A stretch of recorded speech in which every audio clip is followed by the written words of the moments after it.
Queridos, mais uma vez, saúdo a todos com a paz do Senhor. Queiram tornar os vossos assentos por bondade, enquanto mais uma noite aproveito para externar a minha gratidão ao pastor Afonso, toda a equipe de coordenação deste grande e maravilhoso evento, os respectivos representantes dos Gideões do Sul, da central, da sede, pastor Donizete, com todos que acompanham, pastor, e como também quero registrar a minha gratidão ao pastor Nilson, presbítero Alexandre e suas respectivas famílias, pelo carinho, da receptividade desde a minha chegada no aeroporto. Eles têm me conduzido com o maior carinho. Quero registrar a minha gratidão a estes amigos que têm me tratado de forma que eu não mereço. Que Deus vos recompense. Queridos, tendo em vista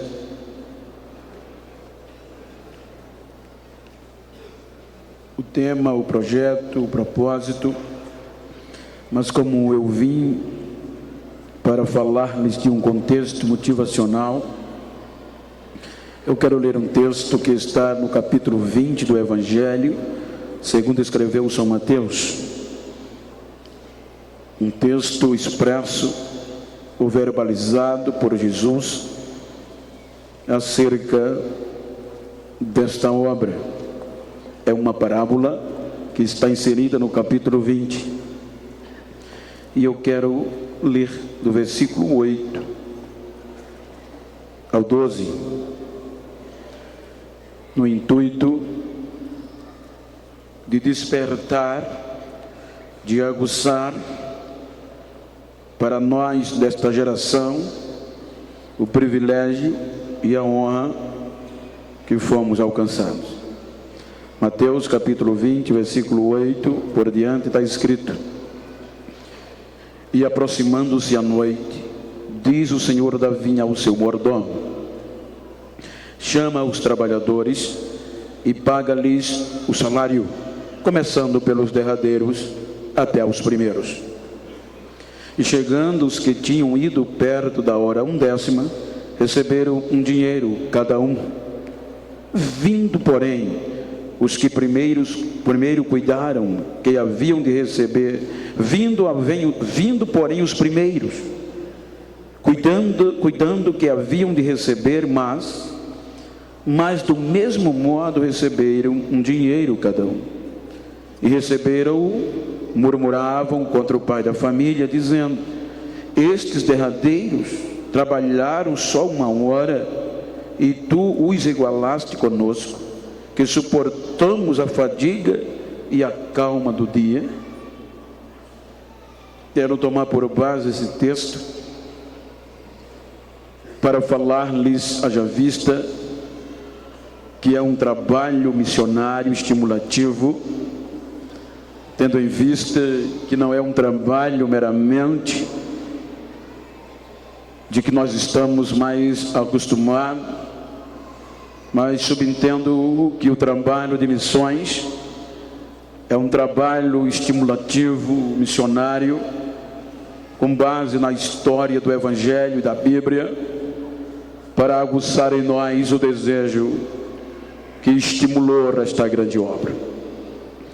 No texto e no seu contexto, do qual eu quero tomar, por exemplo, por base, encontramos o próprio Cristo falando do contexto deste projeto. Ele resume em uma parábola, logo após a rejeição pelo homem de um contexto elevado, capitalmente falando, um homem que a Bíblia o denomina de rico, e que viu e ouviu Jesus, um jovem que gozava de privilégios financeiros, um jovem religioso de nascença, porém havia um vazio.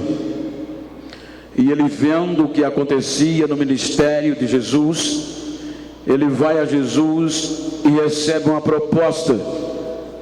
Jesus, na visão humana, é ousado e desafia aquele jovem em um contexto de decisão. E aquele jovem recusa a proposta depois de uma reflexão e não dá resposta. Então isso gera uma expectativa quando Jesus olha para os seus discípulos e diz: quão difícil é um homem com uma atitude que aquele homem havia tomado ser salvo. Então os discípulos foram pegos de um impacto terrível quando a dúvida apareceu. A Bíblia diz que eles falaram: quem poderá ser salvo? Então Jesus, olhando para eles, disse-lhes: ao homem é impossível, mas a Deus não. O próprio texto diz que agora Pedro é ousado e vai a Jesus dizendo-lhe: nós que deixamos tudo para te seguir, o que iremos ganhar? Então Jesus menciona o privilégio daqueles a sentarem no trono com ele, como também Jesus estimula que não só nessa vida, mas eles teriam a gratidão de Deus na vida eterna, ao ponto que Jesus expande aqueles que assim fizessem. O texto diz que Jesus, dizendo aos discípulos, fala: aqueles que deixaram irmãos, aqueles que deixaram irmãs, aqueles que deixaram mãe, que deixaram pai, e assim sucessivamente, por amor a mim, de maneira nenhuma decepcionarias. Quando nós adentramos no capítulo 20, vejam que Jesus entra em um contexto meramente voltado para o que o povo que lhe ouvia era acostumado a fazer. Jesus, nesta parábola, ele usa um contexto rurícola, ele usa um contexto meramente de esforço físico, de esforço braçal, que precisaria ter coragem. Quando Jesus menciona a parábola, ele toma um contexto cotidiano dos seus ouvintes. Toda a minha formação profissional foi voltada para a agricultura, para a área rurícola. Trabalhei 35 anos em uma única empresa, desde a plantação, a supervisão, todo o processo da agricultura eu vivenciei desde a minha infância. Então, eu cheguei a um patamar que eu convivia desde o campo ao escritório. Haja vista que Deus me elevou a uma porta e eu galguei um cargo de confiança, aonde estava debaixo da minha tutela, da minha avaliação, o contexto prático e teórico de cerca de 600 famílias que dependiam da minha avaliação prática e teórica para ter acesso ao quadro de colaboradores. E como o contexto estava voltado para a agricultura, a probabilidade daqueles que começavam primeiro era bem maior de serem creditados. Haja vista que o horário era a madrugada, e os irmãos hão de convir que no contexto hebraico, judaico, meramente você vê um trabalhador despontar na madrugada. Geralmente o dia começava às 6 horas, mas a parábola nos mostra que isto era comum. A madrugada ela exige mais, A madrugada, ela ainda está escuro. A madrugada traz uma perspectiva de um raiar do sol. A madrugada, com 12 anos de idade, eu comecei a cortar cana, boia fria, como é acostumado e é o dito por aqui. E o meu pai saía de casa às 2 horas da manhã, a pé, cerca de 15 a 20 quilômetros, independente de onde fosse a colheita daquele dia. Mas ele não permitia que eu saísse à madrugada. Haja vista que a madrugada é dolorosa, é arriscada, é desbravar, é abrir eito. A madrugada tem um perigo maior e o desafio precisa de mais coragem. Quando nós acordávamos, já era no raiar do sol. Vejam que Jesus, em um contexto deste projeto missionário, ele resume em 5 horários, quando ele diz para os seus discípulos: deixa eu dizer uma coisa a vocês, o dono da vinha, porque o reino dos céus é semelhante a um homem, pai de família, que saiu de madrugada a assalariar trabalhadores para a sua vinha. Sai pela madrugada, e vejam que ele sai com um contrato de trabalho. Ele diz que o dono da vinha, na madrugada, encontrou trabalhadores e acertou um certo preço para que eles fossem à vinha. Mas aqueles trabalhadores não concluíam, visto a necessidade do crescimento da vinha. Então, agora ele precisava investir o melhor que ele tinha, que era o nascer do sol, um novo dia, uma nova proposta, uma nova esperança. Então, a Bíblia mostra que neste contexto, ele sai à terceira hora, o horário de 6 às 9, a terceira hora. Então ele contrata e acerta um preço alto com os trabalhadores, porém havia necessidade ainda. Ele sai à sexta e à 9ª hora, o horário que compõe de 9 às 3 da tarde, e ele também sai à 10ª hora. Quando nós observamos em uma visão de um projeto, em uma visão missionária, a Bíblia nos leva a ver o privilégio que nós temos. Se nós observarmos e avaliarmos em uma questão de projeto, em uma visão que nasceu há tempos passados, quando o homem pecou, quando o projeto original de Deus ludibriou-se, quando Adão desfiliou-se, quando Adão saiu da presença de Deus, quando o pecado predominou sobre o ser humano, quando o pecado tomou forma a ponto de que pelo só homem entrou o pecado no mundo e posteriormente veio a morte. Vejam que Deus, a partir daqui, a ótica humana nos mostra a coragem e a persistência do dono da vinha, de um pai da família, de um Deus poderoso, não desistir de um projeto de reconciliação.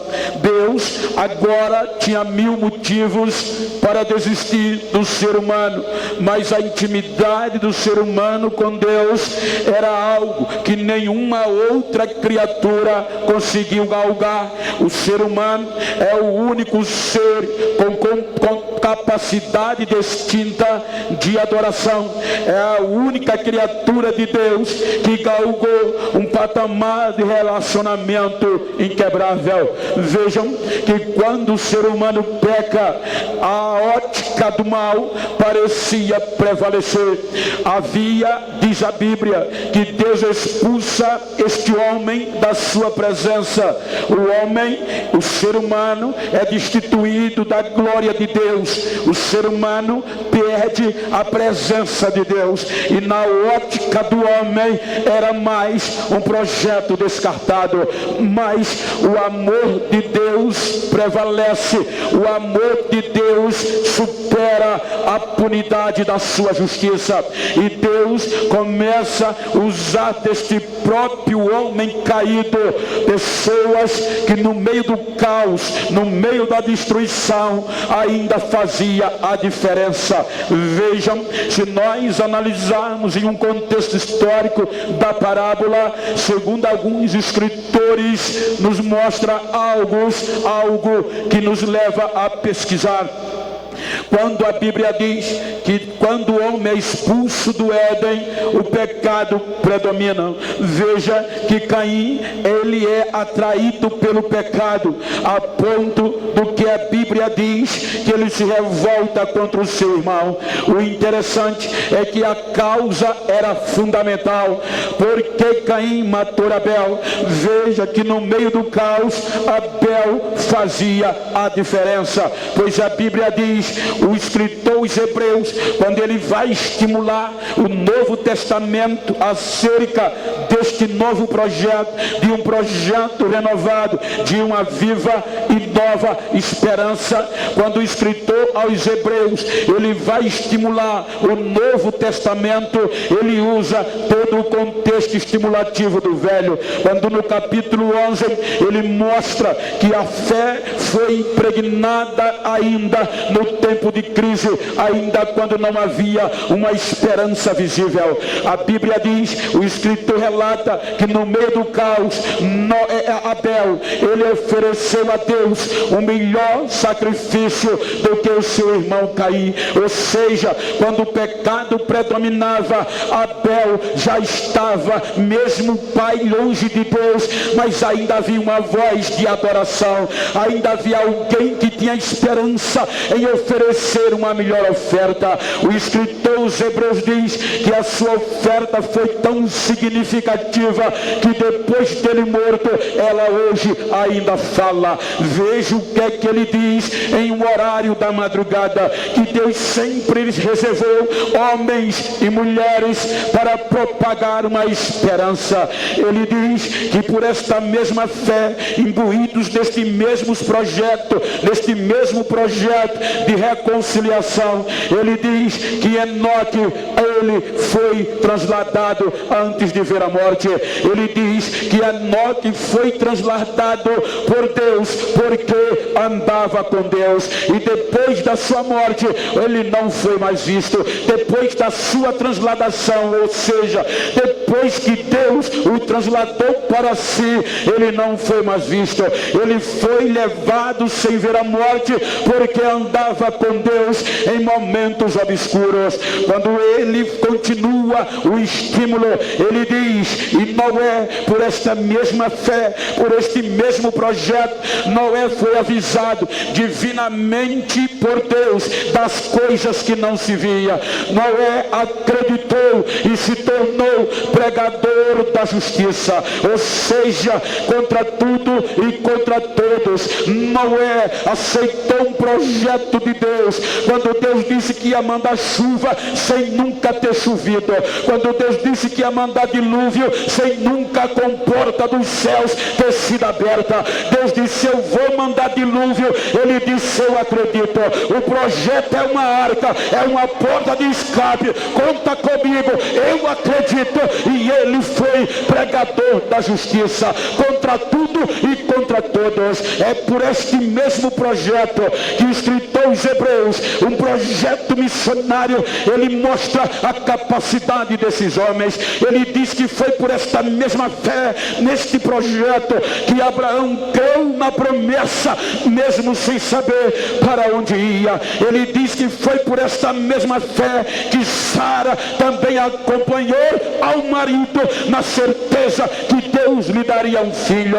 Ele diz diz que foi por esta mesma fé, por este mesmo projeto, que Isaac abençoou a Esaú e a Jacó acerca das coisas futuras. Ele diz que foi por este mesmo projeto, por esta mesma fé, que Jacó abençoou os 2 filhos de José, já encostado no seu bordão. Ele diz que foi por esta mesma fé, por este mesmo projeto, que José pronunciou uma porta de escape para os seus irmãos. Quando no Egito ele disse: olha, quando eu morrer, não enterre os meus ossos do Egito, porque com certeza Deus os visitará e tirará vocês desta terra e levará para uma terra prometida. Ele continua dizendo que foi por esta mesma fé que agora o negócio vai ficando bom. Ele diz: por este mesmo projeto, foi por este projeto que agora Moisés, olha que coisa linda, era o mesmo projeto, gente. Eram homens que não dá para acreditar até hoje. Ele diz que por esta mesma fé foi que Moisés, já sendo grande, ou seja, com poder de decisão, com poder de escolha, com livre-arbítrio, Moisés recusou ser chamado filho da filha de Faraó, recusou ser chamado neto da maior autoridade política e econômica da época, recusou a gozar dos tesouros do Egito, antes preferiu ser maltratado junto com o povo de Deus, recusando os tesouros do Egito e aceitando o vitupério de Cristo, ainda no horário da madrugada. Por esta mesma fé, estes homens continuavam firmes. Olha que projeto lindo. Por a mesma fé, Raabe escondeu os espias. Por este mesmo projeto missionário, foi por esta mesma fé que o escritor faz menção de dizer: falta-me a tempo para falar de Baraque, para falar de Jefté, para falar de Sansão, para falar de Samuel, para falar de Davi e de tantos outros profetas. Aqui ele dá um show de perseverança. Ele diz que estes homens não tinham o privilégio que a minha geração tem. Esses homens eram homens que abdicavam a própria vida e se doavam ao projeto. Ele diz que eram homens sujeitos às mesmas fraquezas que nós, mas eram pessoas que não desistiam, que enfrentavam a batalha e na fraqueza buscavam força e eram vitoriosos. Ele diz que neste mesmo projeto, estes homens fecharam bocas de leões, estes homens apagaram o fio da espada, eles escapavam. Estes homens não tinham casa bonita, não moravam em condomínio fechado, eles não tinham paletó da moda, nem sapato brilhoso, moravam nos buracos da terra e nas cavidades das cavernas, mas não desistiam de um projeto que Deus tinha incutido no coração deles.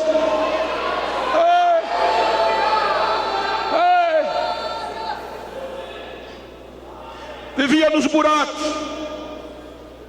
movidos pela promessa, saíam das cavernas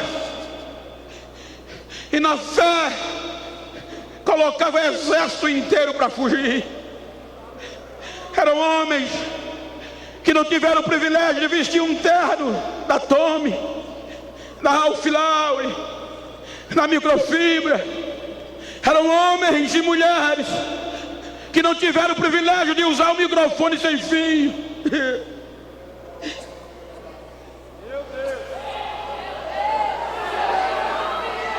Mas eram envolvidos no projeto. Um projeto lindo. E olha o que é que o escritor de Hebreu diz: que eles, por esta fé, alcançaram um bom testemunho de Deus, diante de Deus.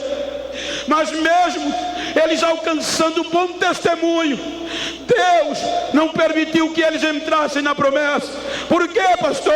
O escritor de Hebreus diz: porque Deus não não queria que eles entrassem na promessa sem uma geração que viria por aí, porque Deus tinha coisa melhor para a nova geração. Deus acreditava em uma geração que ia fazer a diferença. A madrugada termina com advertência para Israel. A madrugada termina com Malaquias lamentando e trazendo um dia de juízo e uma porta de escape. Veja que no capítulo 4, Malaquias termina dizendo que o grande dia do Senhor virá, e ele virá como um fogo abrasador. Ele virá e ele pegará todos os soberbos, ele pegará todos que cometem a iniquidade, mas ele virá como um fogo abrasador, de tal sorte que não deixará nem raiz nem ramo, mas ele dá uma porta de escape. Ele diz: mas para vós que temeis o meu nome, nascerá o sol da justiça, e ele trará salvação debaixo das vossas asas, das suas asas. Malaquias se cala. Termina a madrugada e Deus silencia, não fala mais por meio de profetas, nem Urim, nem Tumim. Parecia que o projeto foi esquecido.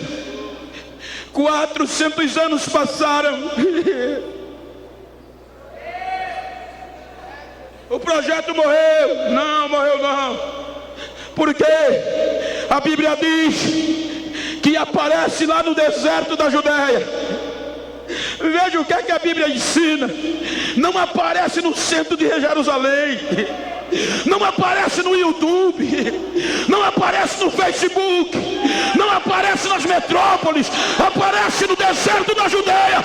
Alguém vai raiando e pronunciando o nascimento do sol. A Bíblia diz, Lucas registra, que no 15º ano do imperador Tibério César, quando Pôncio Pilatos era governador da Judéia, aí aparece João Batista pregando o evangelho da salvação em toda a terra em volta do Jordão. Ele aparece pregando o evangelho por toda a terra em volta do Jordão. E as pessoas se assustavam. Por quê, pastor? Ele não veste bonito. Ele anda de alparcata. Nem gravata usa. Pele de camelo. Não tem nome na fama. Ei. Então o que é que fazia as pessoas correr para lá para ouvir, gente? Hoje se corre atrás de fama, atrás de nome. Hoje se corre atrás de cachê. Mas aqui era a palavra, era a unção do missionário atraindo as pessoas a Deus.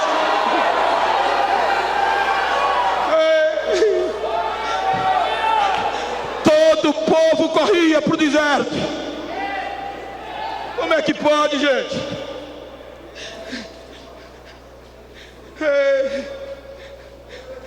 Ele aparece pregando. Quando os fariseus viam, ele ainda tinha coragem de dizer: raça de víbora. Era um missionário corajoso. Quem ensinou a vocês fugir da ira vindoura? Arrependei-vos e produzam fruto digno de arrependimento, porque o machado já está posto na raiz da árvore, e quem não produzir fruto será cortado e jogado fora. Ele vem aí.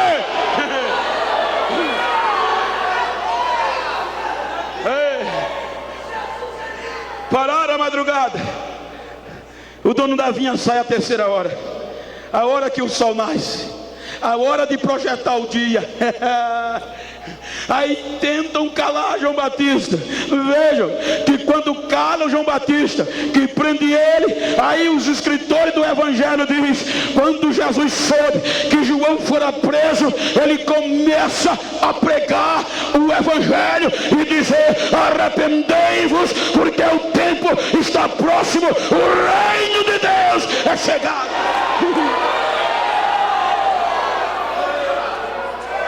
O sol nasce, o sol aparece. Ei. E agora Jesus aparece, trazendo esperança para quem não tinha. Jesus vem no cenário como porta de escape, acreditando em quem ninguém acreditava, dando esperança ao perdido.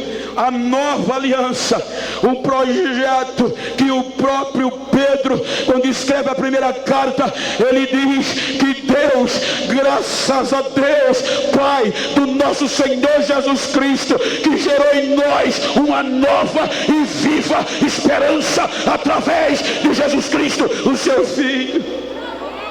Agora Deus investiu pesado no projeto. Ele deu o melhor para reconciliar o homem consigo. Veja que o homem é tão perverso que leva Jesus à cruz, matam Jesus, achando que iam tirar a esperança e que o dono da vinha ia desistir. Eu costumo pensar, como pai que sou, que quem mais sofreu naquela cruz não foi Jesus.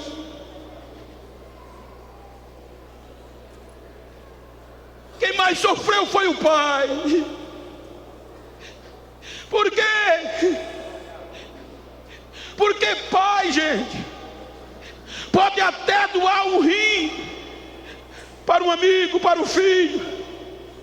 O pai, ele pode até abrir mão do coração para salvar o filho. Mas um pai dá o filho para ser moído, massacrado pelo seu inimigo. A Bíblia diz que o ser humano, que nós, nos nossos comportamentos, na nossa rudeza e nos nossos delitos e pecados, ofendíamos a Deus. Mas o amor dele foi tão grande que João disse que ele nos amou de uma tal maneira, que ele deu o seu único, era o único filho. Eu imagino aquelas chicotadas de Jesus. Hoje você assiste um programa televisivo, um jornal policial. Essa semana mesmo eu estava chorando no sofá por ver o sofrimento de mãe e de pai que tem um filho assassinado. Agora Deus poderia acabar com aquilo, gente. Era só desistir de nós,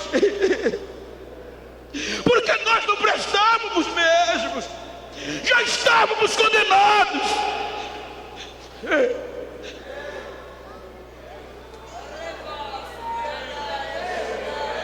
Mas ele não desiste.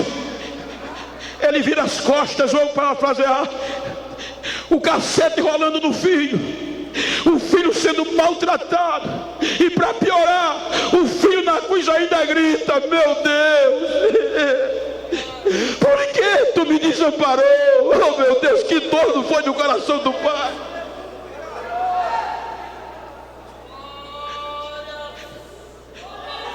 Ele suportou, ele venceu, e ele viu o filho ser morto pelo povo, pelo ser humano que ele amava e estava dando o seu filho. Já tinha investido na madrugada. Por isso que Jesus disse que na outra parábola, que ele enviou os seus profetas e trabalhadores e mataram. Então o pai disse: eu vou enviar meu filho, talvez eles respeitem. por consideração a mim, mas mataram o filho. Mas só que quebraram a cara, o amor prevaleceu. A Bíblia diz que no terceiro dia, veja o que é um sentimento missionário. Sepultaram Jesus. Eu disse, salvo engano, em outro congresso em Papa, vou parafrasear, vou recapitular um texto que eu achei lindo. Se você observar, quando Jesus é sepultado, ele só tinha 3 horas para ser tirado da cruz. O pai estava com o coração sofrido, usando um contexto da morfologia aqui. O pai estava com o coração ferido. Agora o filho pendurado e exposto à vergonha na cruz. Só tinha 3 horas para ser tirado da cruz, senão era enterrado como indigente.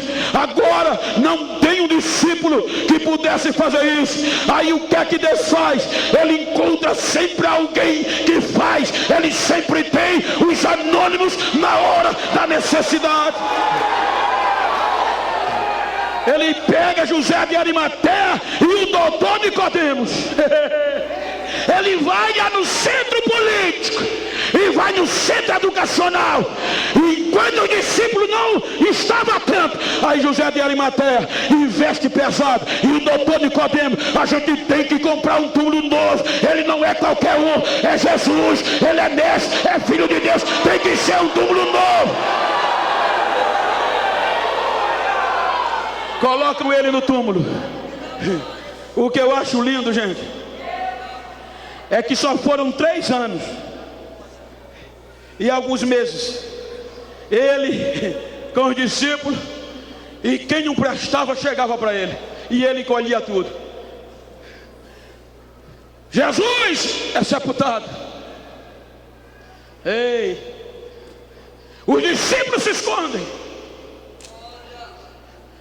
mas não chegou nem 3 dias direito, a saudade bate no coração de Maria Madalena. A saudade.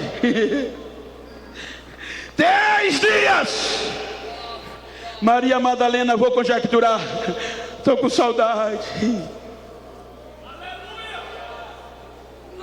A saudade, gente. Quem tem saudade visita. Quem tem saudade vai atrás. A saudade só de 3 dias fez Maria Madalena quebrar protocolo cultural. A mulher só servia para gerar filho. Era pejorativo um contexto feminino. O machismo prevalecia, mas a saudade pelo Senhor Jesus fez ela quebrar protocolo. Reuniu outras mulheres e disse: estou com saudade, vamos lá no sepulcro visitar o meu mestre, o corpo dele. Quando ela chega lá, a porta do templo com a pedra já não estava no lugar. Os anjos olham para ela e a questionam: o que é que vocês vieram buscar aqui? Não está aqui não, porque ele já ressuscitou.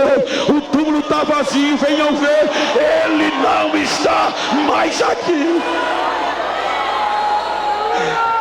Elas saem tão assustadas, elas saem tão apavoradas, que não acreditavam.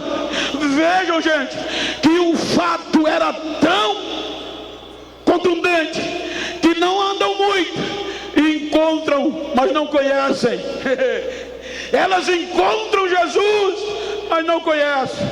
Veja que ela diz: moço, pensando no seu jardineiro, me diz, aonde puseste o corpo do meu Senhor? Aonde tiver, eu vou buscar. Ela não conheceu Jesus pela vista, ela reconheceu pela voz. A ovelha conhece a voz do seu pastor. Maria, Jesus, meu mestre, sou eu, sou eu, sou eu, sou eu, não me detenha.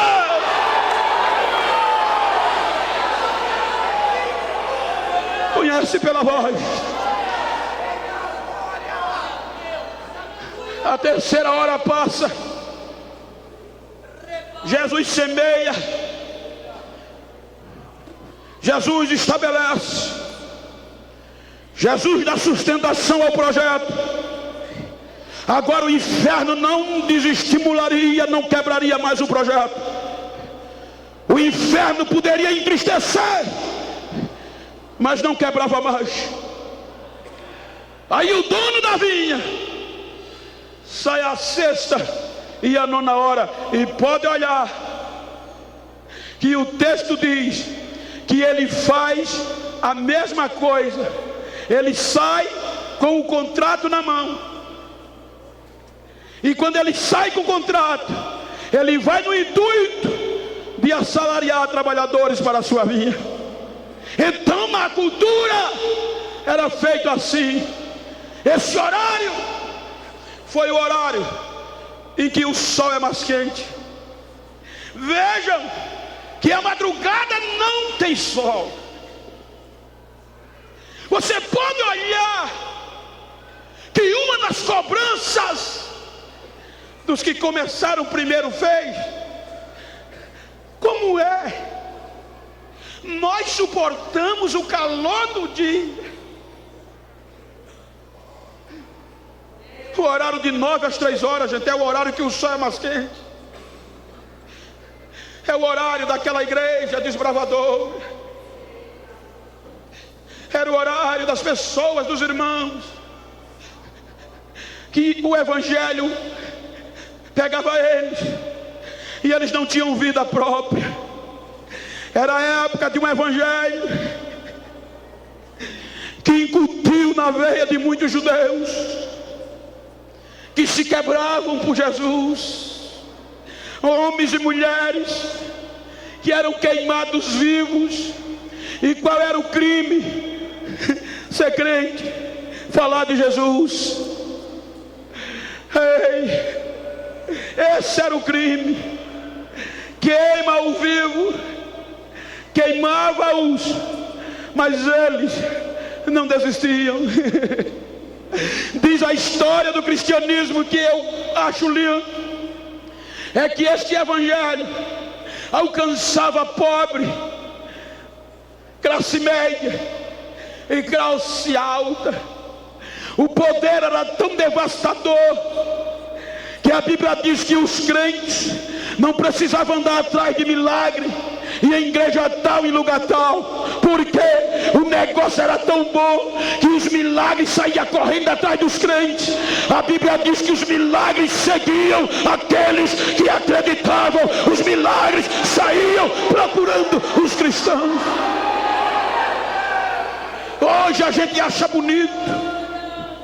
Hoje o negócio está tão sério que a gente fica assustado quando um milagre acontece. Evangelho, irmão, aqui era todo dia, tinha milagre, era toda hora, tinha batismo com o Espírito Santo.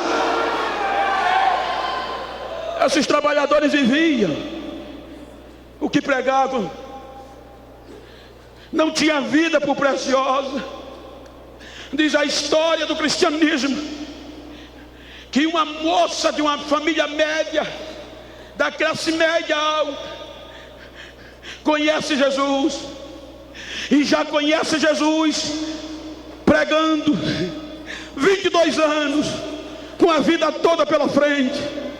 O pai sabia dos riscos e pedia para ela desistir, e ela dizia: pai, não dá mais para mim desistir, já está no sangue, está na veia, está na alma, não dá para mais mudar o meu nome. Então você vai ser condenada, não importa, pai, ele está comigo. Levam para o julgamento. Qual é o crime? Aceitou Jesus e fala de Jesus. Vai ser condenada com outros jovens, e a punição, a sentença: amarra em um curral de vacas bravas. Amarraram um grupo de moças e rapazes em um curral, em uma rede. Soltaram os animais com os chifres pontiagudos, e aqueles animais golpeavam aqueles novos missionários, golpeava, que diz a história, que o ventre era rasgado e as vísceras saíam para fora, tripa, fato, ficava de fora, e os familiares gritando: ainda dá para sobreviver, é só negar, é só desistir. E eles gritando diziam: não dá para parar mais, porque cada corte que esse animal dá no meu corpo é mais uma boca aberta para falar do meu Jesus, para dizer que ele vem. Eles não desistiam. O que eu acho lindo é que o dono da vinha, ele vai à praça. Era comum, gente. Hoje tem agência de trabalho, mas na época não. Na época o dono da vinha ia para a praça, porque na praça ficava todos os pobres para a colheita do dia a dia. Então os proprietários, latifundiários, já iam com o contrato, mas 5 horas da tarde não iam contratar mais ninguém. Por quê, pastor? Primeiro, qualquer empreendedor inteligente não contrata ninguém faltando 1 hora para terminar o dia. Ele remaneja, deixa para o dia seguinte, mas não contrata. Porque tem encargos, e se contratar, os encargos são os mesmos de quem começou antes. Então o dono da vinha vai para a praça, porque era comum. Para o comentário final, vejam que até o quarto grupo, o escritor diz, e ele acertou e fez do mesmo jeito. Mas o quinto não. Ele não levou contrato, porque ele não ia contratar. Só que quando ele chegou na praça, ele encontra um grupo de trabalhadores 5 horas da tarde, desocupado, e chama a atenção dele. Aí o texto diz que ele olha para aquele grupo e é o único que ele questiona: por que vocês estão esta hora do dia desocupados? Aí o grupo diz: ninguém acreditou em nós. Ninguém nos assalariou. Nós não temos requisito para a vinha de ninguém. Aí a coragem dele foi tremenda. Ele assumiu os encargos e disse: vão vocês também para a minha vinha. Veja que nem salário foi discutido, e eu vou dar a vocês o que é justo. Faltava 1 hora, gente. Segundo alguns escritores, era a igreja gentia, da qual eu e você fazíamos parte. Era o povo que não era chamado povo. Era o povo que o inferno já pensava estar condenado. Aí ele disse: vão vocês também. Já viu um trabalhador da última hora já hoje? Dá uma olhadinha para a tua direita aí. Dá uma olhadinha para a tua esquerda. O negócio é sério, gente. O privilégio é grande demais. O mesmo dono da vinha, o mesmo Espírito, o mesmo projeto de Gênesis é o mesmo do Apocalipse. Os mesmos trabalhadores da madrugada tinham as mesmas paixões que nós. Os mesmos trabalhadores do dia pagaram, cabeça rolaram. Pai perderam filhos, filhos perderam pais. E qual era a função? Qual era o crime? Falar de Jesus, pregar Jesus. O que é que nós estamos fazendo?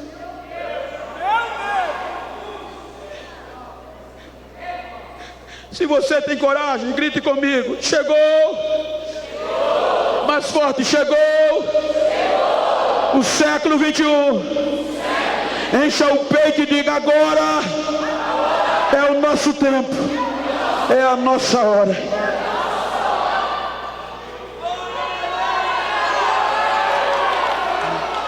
Não haverá outra geração, segundo os estudiosos. Não haverá outra hora. É a última hora. E a história mostra: a santidade nunca foi tão banalizada como nos nossos dias. A santidade nunca foi deixada tão de lado feito os nossos dias. A história mostra que a fé nunca foi deixada de ser exercida como os nossos dias. A facilidade de hoje rouba a nossa fé. É tudo num clicar, eu resolvo. É tudo em uma consulta, eu resolvo. É tudo online. E as marquinhas do joelho estão se apagando. As marquinhas das testas estão se acabando. Porque a geração que veio antes de nós era no joelho. Não tinha o transporte que a gente tem hoje. Probabilidade bem menor.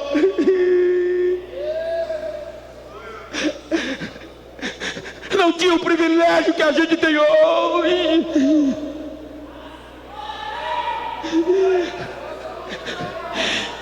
Andavam a pé e muitas vezes pegavam uma mochilinha de farinha com carne seca e dizia para a família: daqui a 2 semanas eu volto. Cruzava rios, subia pedregais, dormia debaixo de árvore para orar por uma alma para Jesus, para falar de Jesus.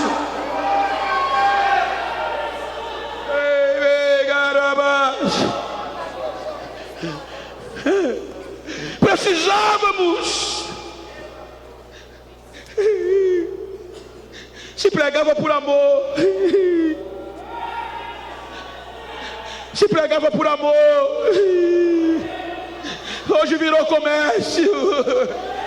Hoje virou mercado. Mas a verdadeira igreja, os trabalhadores da última hora, não se dobra. Ainda tem, ainda tem, ainda tem, ainda tem. Deixa eu ver o barulho deles. Deixa eu ver o barulho deles. Deixa eu ver o barulho deles. Deixa eu ouvir o barulho deles.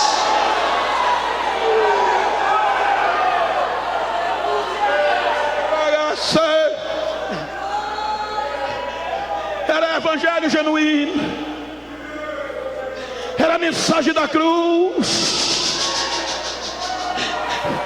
A mensagem era: ele foi, mas voltará. Ele salva, ele cura, ele batiza com o Espírito Santo.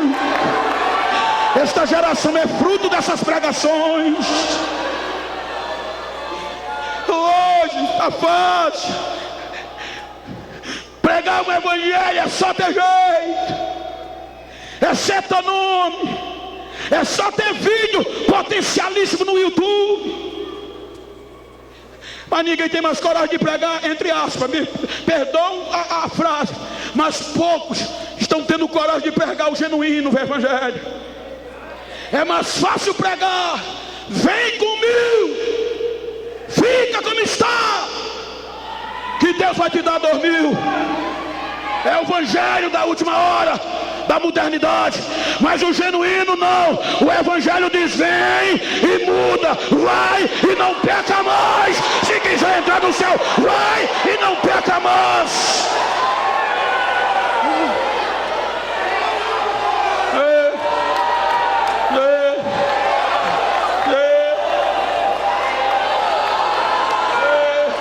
Tem uma porta de escape. Vou recapitular. Vieram me dizer: Bento, tu tá na alta. Como? Quer melhorar? Quer pegar fama? Muda a pregação. Como? Prega autoajuda. Pregar o evangelho genuíno. Não dá agenda. Não te leva aos gideões.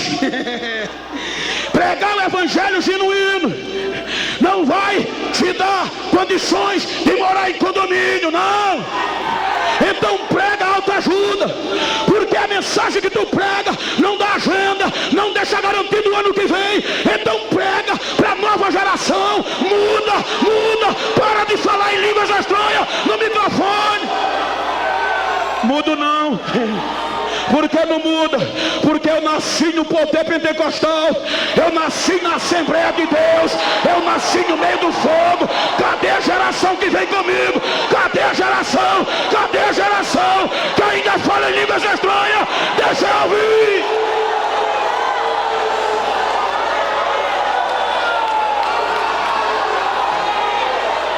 É a nossa hora. É o nosso tempo. É a nossa hora. É o nosso tempo.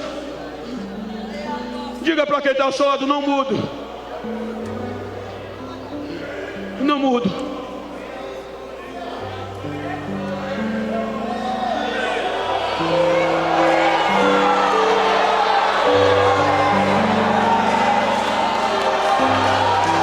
O segredo das gerações passadas é que eles não mudavam. Vinha moda, eles continuavam do mesmo jeito. Vinha proposta, eles não se corrompiam na sua maior parte. Iam de porta em porta. Jesus salve. Porque a mensagem de autoajuda é boa para ouvir hoje, mas ela traz frustrações. A mensagem da cruz assusta. A mensagem da cruz bate na nossa cara. A mensagem da cruz pede para a gente se endireitar. A mensagem da cruz pede para a gente ser santo. É a mensagem da cruz que mesmo batendo, mais sara. Mesmo batendo, ela leva para o céu. Mesmo batendo, ela cura. Mesmo batendo, ela batiza com o Espírito Santo. Fique de pé, por favor.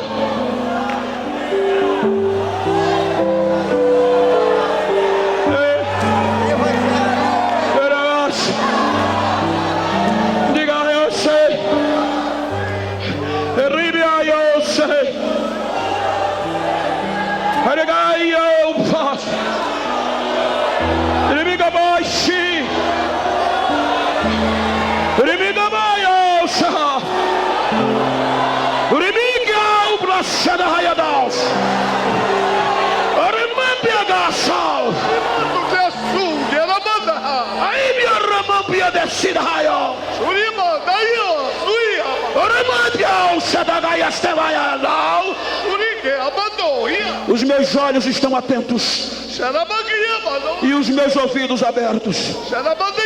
Há uma urgência nesta última hora e eu estou procurando verdadeiros guerreiros. A minha glória está invadindo este ginásio. Eu estou restaurando projetos e vidas, porque a minha urgência é grande para renovar, para fazer o meu propósito. Como prova disso, recebam o avivamento da minha parte, diz o Senhor, diz o Senhor.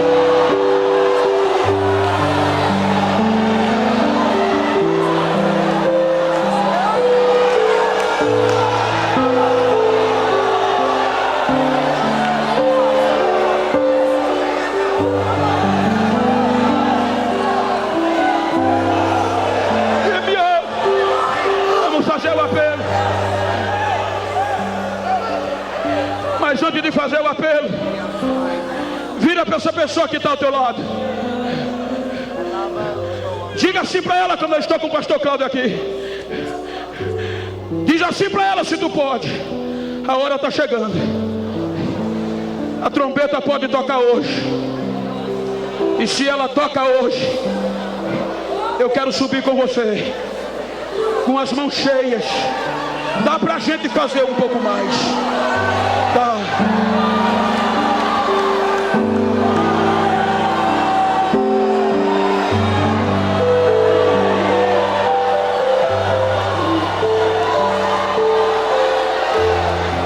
Dá pra fazer um pouco mais. Dá para fazer um pouco mais. A primeira vida que quer escapar.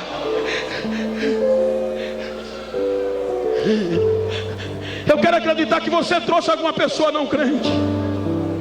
Eu quero acreditar que você trouxe alguma pessoa afastada. Não há outra porta, gente, entre os homens debaixo do céu pela qual devamos ser salvos, a não ser Jesus, o sol da justiça. Cadê a primeira vida para Jesus?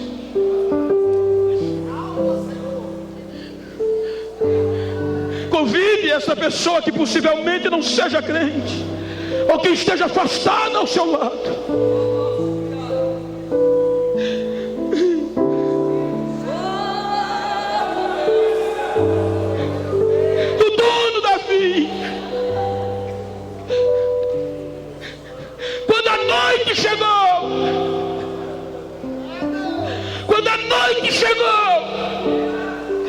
O dono da vinha disse o mordomo: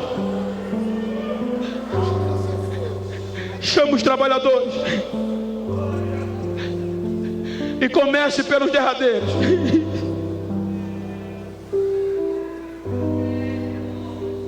Comece pelos que começaram de 5 horas e pague o que for justo. Então, quando o Espírito Santo nos advertir, a gente vai começar pela gente. Os das 5 horas da tarde. Mesmo que alguém no passado se incomode.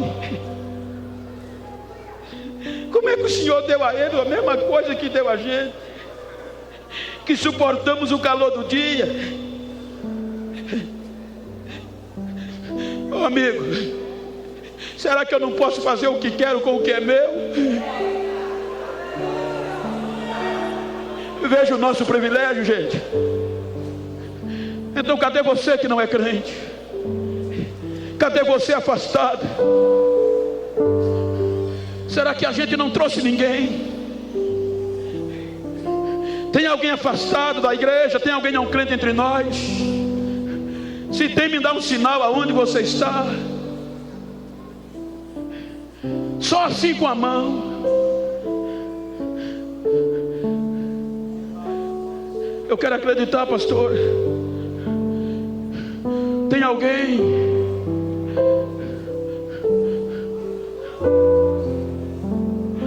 Se tem, eu quero te convidar aqui à frente a fazer parte desses trabalhadores que na ótica humana era desacreditado,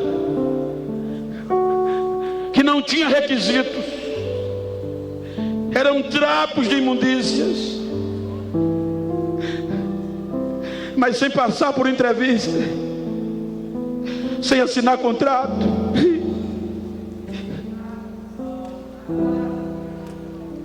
O dono da vinha acreditou neles.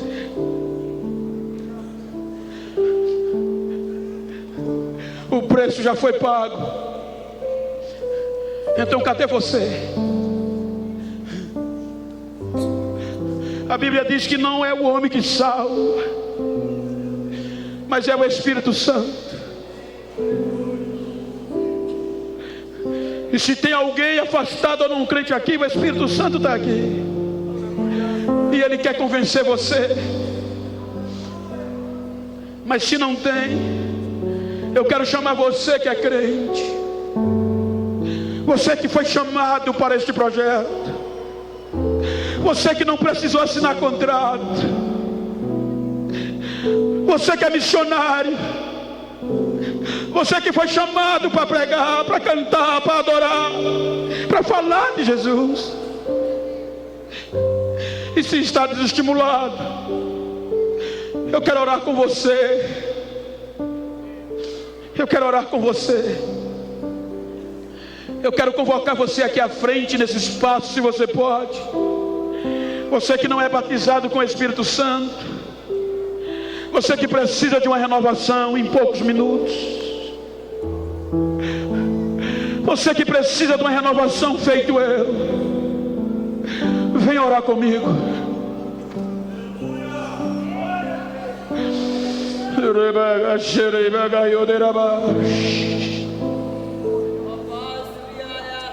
Você que não é batizado com o Espírito Santo ou com o Espírito Santo,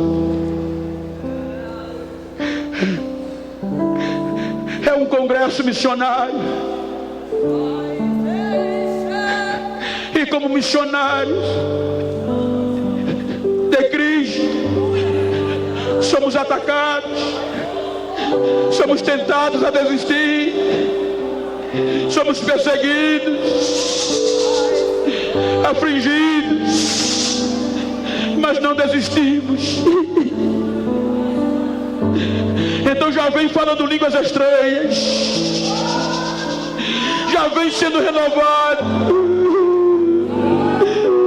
Enquanto a trombeta não toca, o dono da vinha vai renovar você.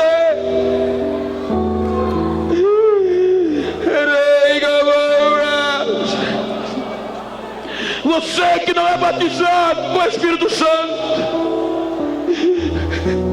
o Espírito Santo, Jesus, pode te inundar hoje do Espírito Santo, mas já vem acreditando.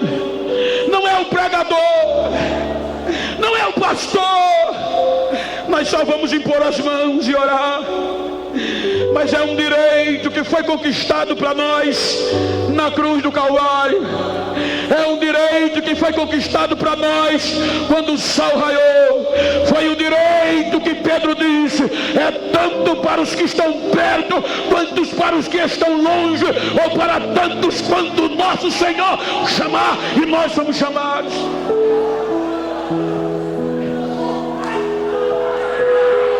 Então levanta a tua mão direita, levanta a mão direita se você pode, e a brasa de fogo, a unção que está caindo sobre mim, uma brasa ativa de fogo que me sacode de dentro para fora, eu ministro sobre você. Coloca a mão no ombro de quem está ao teu lado e ministra batismo, ministra restauração, ministra milagre agora. Receba variedades de línguas agora.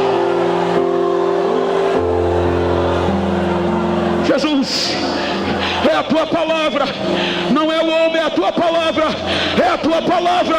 Batiza, Jesus, renova os missionários que estão aqui, renova, Jesus, estimula mais, Jesus, reveste agora, Jesus, agora.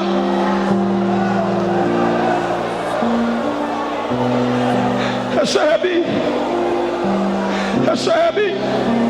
Aleluia, vai recebendo, vai recebendo.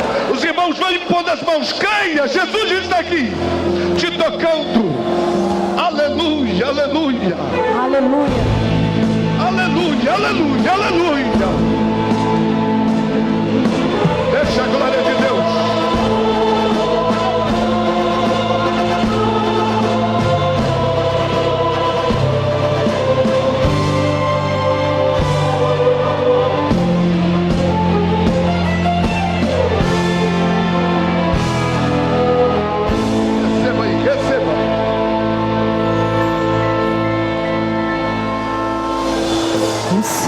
Era de morte, o Espírito do Senhor a Ezequiel mostrou como um campo de batalhas e derrotados no combate, e o inimigo triunfou.